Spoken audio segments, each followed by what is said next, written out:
An Englishman, even if he is alone, forms an orderly queue of one. A Hungarian visiting Britain said that in 1946, but why?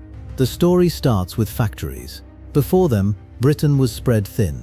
Then everyone arrived in the same place at the same time. Same factory, same start time, same end time. The queue was born.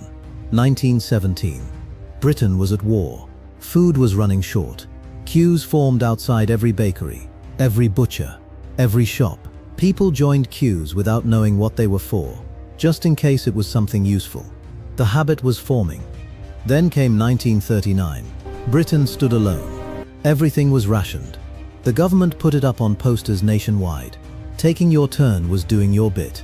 Queue jumping became a moral failing, not just bad manners, letting your country down. By 1945, it was who we were. The queue is democracy in its simplest form. Your time is worth no more than mine. A duke or a dustman. You wait your turn. In 2011, rioters looted a shop in London.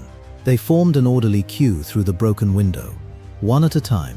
Even the rioters queued.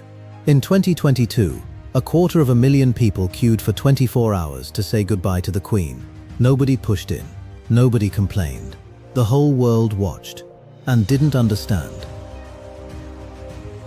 This is your history. Nobody is coming to queue for you.